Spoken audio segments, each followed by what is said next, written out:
ETF index mutual funds నేర్చుకుని stock మార్కెట్లో రాణించాలనుకుంటున్నారా? వెంటనే ఈ నెంబర్కి కాల్ చేయండి. Hello viewers, welcome back to our channel. ప్రస్తుతం మనతో పాటు ఉన్నారు analyst and TEDx speaker doctor Nandi Rameshwar Rao గారు. నమస్తే సార్. నమస్తే అమ్మ. సార్, యుఎస్ఏలో క్యాంపస్ బయట పార్ట్ టైం జాబ్స్ చేసే వాళ్ళపైన అయితే ఇమిగ్రేషన్ అధికారులు నిఘా పెట్టేశారు. ఎప్పుడు ఈ జాబ్లోంచి తీసేస్తారో పనిలోంచి అనేది తెలియదు, ఎప్పుడు ఎవరు పట్టుబడతారో కూడా తెలియదు. సో ఈ నేపథ్యంలో ఏంటంటే మరి క్యాంపస్ బయట చేయడానికి ఛాన్సెస్ లేవు కాబట్టి కొద్ది రోజులు జాబ్ మానేయాల్సి వస్తుంది, పని చేయడానికి లేదు నాకు. సో డబ్బులు మాత్రం మీరు ఇండియా నుంచే నాకు పంపించాలని చెప్పేసి మన హైదరాబాద్ నుంచి ఒక స్టూడెంట్ వాళ్ళ ఫాదర్కి ఈ విషయం తెలియచేశారు. ఇది ఒక ఆర్టికల్లో వచ్చింది.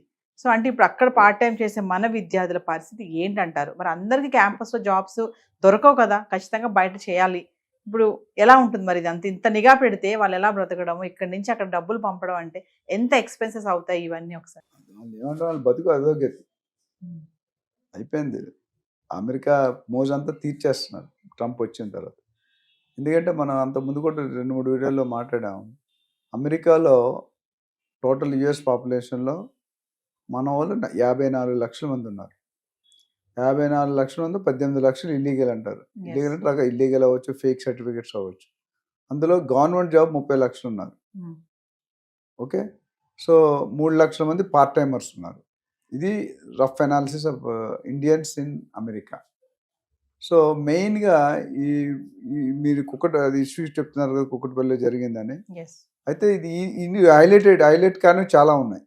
ఇది ఒకటి లక్కీగా హైలైట్ అయింది. ఎందుకంటే ఫస్ట్ మనం కొద్దిగా డివియేట్ అవుతున్నాం. అమెరికా వెళ్ళాలంటే ఒక ప్రాసెస్ ఉంది, ఒక ప్రొసీజర్ ఉంది. 2 రకాల కన్సల్టెంట్ ఉంటారు మార్కెట్లో. ఒక కన్సల్టెంట్ క్యాండిడేట్ దగ్గర డబ్బులు తీసుకొని పంపిస్తాడు, ఇంకో కన్సల్టెంట్ యూనివర్సిటీ దగ్గర తీసుకొని పంపిస్తాడు. అంటే క్యాండిడేట్ ఛార్జెడ్. ఆ క్యాండిడేట్ దగ్గర ఎవరైతే ఛార్జ్ క్వాలిటీ యూనివర్సిటీ పంపిస్తారు. ఈ క్యాండిడేట్ ముందే ఇక్కడ నుండి అమెరికా వాడు పడుతుంది అనుకుంటారు, విచ్ ఈస్ నాట్ కరెక్ట్. 2 రకాల కన్సల్టెంట్స్ ఉన్నారు ఇండియాలో. అక్కడ ఏమవుతుంది, చాలామంది ఈ టాలెంట్ ఉంటుంది, స్కిల్ ఉంటుంది, ఫేక్ సర్టిఫికెట్లు అమీర్పేటలో అక్కడ తీసుకొని వెళ్ళిపోతారు. తీసుకొని వెళ్ళినప్పుడు అక్కడికి వెళ్ళాక ఇబ్బంది పెడతాడు. కోడ్ రాయమంటాడు, సపోజ్ జావా ఉన్నాడు, కోడింగ్ రాయాలి. 4 ఇంటర్వ్యూ పిలిచాడు. ఒకటి 4 లైన్లో రాస్తాడు, ఒకటి 10 లైన్లో రాస్తాడు, ఒకటి 20 లైన్లో రాస్తాడు, 40. ఎవరు తీసుకుంటాడు? 4 లైన్లో తీసుకుంటాడు. Good efficiency with less number of efforts. ఇక్కడ ఏమవుతుందంటే 3000 యూనివర్సిటీలు ఉన్నాయి అమెరికాలో. 3000లో దాదాపు 10% తీసి 90% యూజ్లెస్ యూనివర్సిటీస్. ఆ పేర్లు చెప్పలేము కానీ అక్కడికి వెళ్తే లెక్చరర్స్ ఉంటారు, ప్రొఫెసర్స్ ఉంటారు. మన స్టూడెంట్స్ మినిమం ఫేక్ చెత్త యూనివర్సిటీ, నార్మల్ యూనివర్సిటీ వెళ్తే 50 లక్షలు. స్టాన్ఫర్డ్, హార్వర్డ్ వెళ్ళారంటే మినిమం 1 కోటి నుండి 2 కోట్లు 2.5 కోట్ల దాకా కూడా ఖర్చు అవుతుంది. మన పేరెంట్స్ అంత ఎఫర్ట్ చేయలేము. మనకు 1 కోటి రూపాయలు 2 లైఫ్ లాంగ్, కొంతమంది లైఫ్ టైం 1 కోటి రూపాయలు కూడా చూడలేడు. సో అప్పుడు ఏమవుతుందంటే ఈ చూడలేడు కాబట్టి ఈ డబ్బుల కోసం ఈ అబ్బాయి ఏం చేశాడంటే, ఈ పార్ట్ టైం అనేది ఆల్రెడీ ట్రంప్ నిఘా పెట్టాడు 3 లక్షల మంది. అందులో ఈయన ఒకడు. పార్ట్ టైం ఇల్లీగల్ తీసేస్తే వాళ్ళకి జాబ్ ఉండదు. తర్వాత 2-3 నెలల తర్వాత వాళ్ళు బయటకు వచ్చేసేవాల్సింది. అక్కడ ఉన్నారంటే అరెస్ట్ చేస్తారు. ఇంకా ఇక్కడ ఏమైంది, తండ్రికి నా ఖర్చులకి 1,50,000 అవుతుంది ఖర్చు, మీరు 1,00,000-2 లక్షలు depending on their style position బట్టి నాకు పంపించమని రాశారు. అంటే ఎన్ని నెలలు పంపిస్తాడు? ఇప్పుడు ఫాదర్కి 50,000 చేద్దాం అనుకోండి, ఎన్నిసార్లు పంపిస్తాడు, ఎన్ని రోజులు పంపించగలడు? That students career is gone. Already 18,000 మందిని ఐడెంటిఫై చేశారు పంపించడానికి, which India is also almost accepted. మన జయశంకర్ గారు external minister, external affairs minister. రానున్న రోజుల్లో ఎన్ని లక్షల మంది వస్తారో తెలియదు.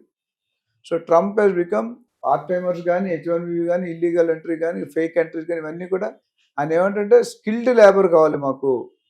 స్కిల్డ్ లేబర్ కావాలంటే, స్కిల్డ్ అంటే అర్థం ఏంటి? వాడు నాలెడ్జ్ ఉండి, ప్రాపర్ సర్టిఫికేట్ ఉండి, స్పాన్సర్స్ ఉండి వెళ్తే పర్లేదు. చాలామంది ఈ 18 లక్షల మంది ఏదో ఒక విధంగా ఇల్లీగల్ అయిపోయారు.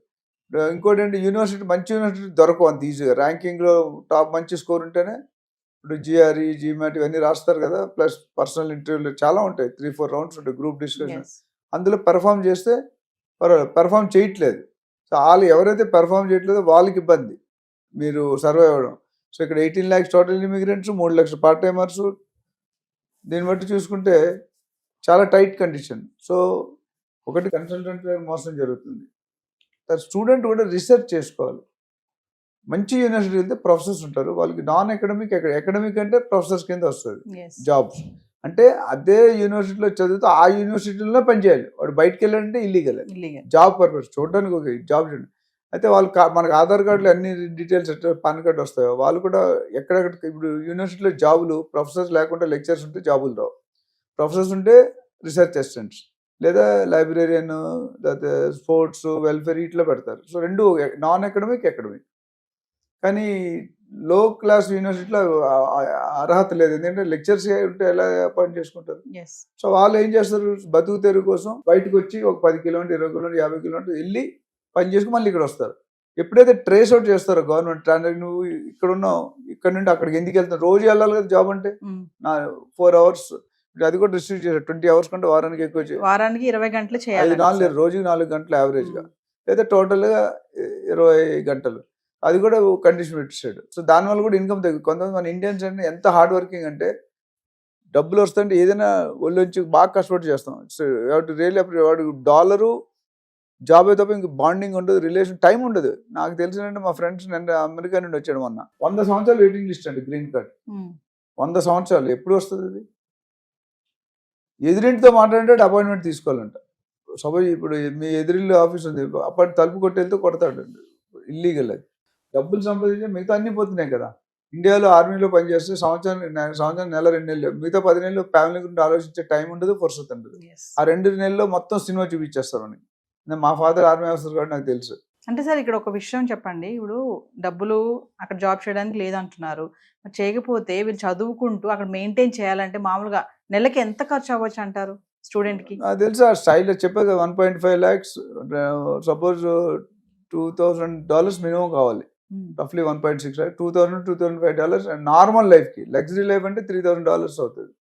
యావరేజ్ అయితే మీరు $2,500 వేసుకోండి. నాకు తెలిసినంత వరకు 10,000, అంటే సిటీ బట్టి కూడా ఉంటుంది. కాలిఫోర్నియా అంటే ఎక్కువ ఉండొచ్చు, టెక్సాస్ అంటే కొన్ని చిన్న చిన్న స్టేట్లు అంటే తక్కువ ఉండొచ్చు. బట్ ఓవరాల్ గా 2 లక్షలు 3 లక్షల దాకా అయ్యే ఛాన్స్ ఉంది. అంటే అక్కడ పార్ట్ టైం చేయకుండా వీళ్ళు చదువుకోవాలి అంటే, ఇక్కడ నుంచి పేరెంట్స్ పంపాలి అంటే మాత్రం అది బర్డెనే. ఇప్పుడు జనరల్ గా మామూలు ఇందాక చెప్పా కదా, జనరల్ గా మామూలు యూనివర్సిటీస్ అనుకోండి 50-60 లక్షలు అవుతుంది 2 years కి. అదే స్టాన్ఫర్డ్ పెద్ద అనుకోండి మినిమం 1 కోటి నుండి 2 కోట్లు 2.5 కోట్లు అవుతుంది. అది డిపెండ్స్ అపాన్ ది యూనివర్సిటీ. ఒకటి. రెండోది, ప్రతి నెల పేరెంట్ పంపించాలని మీరు చెప్పిన కేసు పేరెంట్ వాళ్ళు అయిపోతారు, హార్ట్ అటాక్ వస్తే పేరెంట్స్కి. ఇప్పుడు వెళ్ళాడు సగం, రాలేడు, ఉండలేడు, ఉంటే క్రైమ్, ఉండాలంటే డబ్బులు కావాలి. ఇంకొకటి ఈ F1 కేటగిరీతో ఉన్న వాళ్ళే ఎక్కువగా ఈ పార్ట్ టైం జాబుల్లో చేస్తున్నారు అనేది సర్వేలో అయితే కొంచెం ఒకటి తేలింది మామూలుగా. దీన్ని ఎలా చూడొచ్చు అంటారు?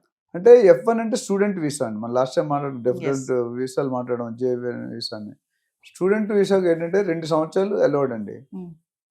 2 సంవత్సరాల తర్వాత ఓపీటీ అని ఉంది, ఆప్షనల్ ప్రాక్టికల్ ట్రైనింగ్. అదొక 2 years 3 years ఉంటుంది. ఆ లోపల జాబ్ రాకపోతే మీరు బయటికి రావాల్సిందే, రాకపోతే ఇయర్ ఇల్లీగల్. అందుకని ఆ టర్మ్స్ లో కూడా మన లాస్ట్ టైం టైట్ చేశాడు, వీసా టర్మ్స్ కానీ, లాటరీ సిస్టమ్ తీసేయడం కానీ.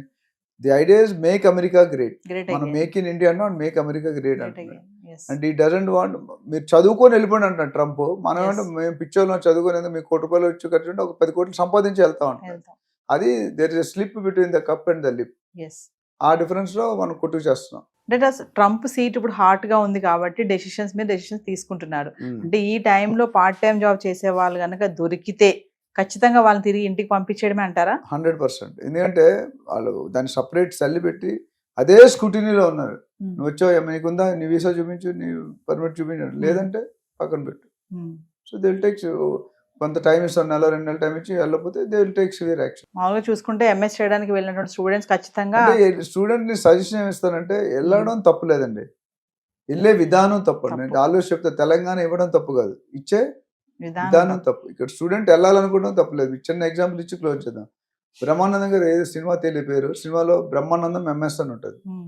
పెట్టుకుంటే వాళ్ళ అత్తగారు కూతుర్ని ఇస్తారు, ఎంఎస్ అమెరికా. 2-3 సంవత్సరాల తర్వాత ఆవిడ వెళ్తుంది, అమెరికాకి వెళ్తుంది.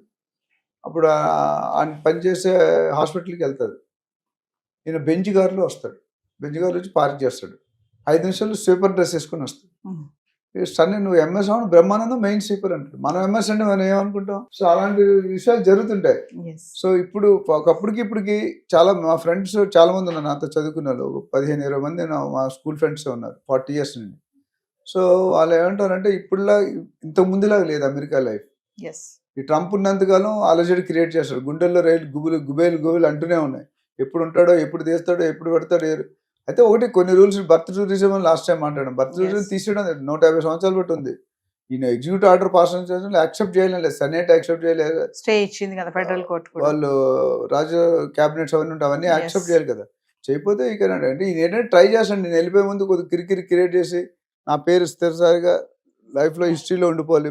మన సాలార్జంగ్ మ్యూజియంలో యాంటిక్ పీస్ ఉంటాయి కదా, అంటే ట్రంప్ అంటే మజాక్ కాదు అన్నట్టు చూస్తున్నాడు. బట్ అన్ని టైంలో అది కరెక్ట్ కాదండి. Some time you elected because of people. So ఏదేమైనా సరే మన ఇండియన్ స్టూడెంట్స్ మాత్రం కొంచెం ఈ కొద్ది రోజులు అలర్ట్ గా ఉండడం మంచిది. ప్లస్ వెళ్ళాలనుకుంటే సరైన వేలు వెళ్ళండి, ప్రాపర్ వేలు వెళ్ళండి, స్కిల్ నేర్చుకుని వెళ్ళండి, you will be happy. Thank you sir.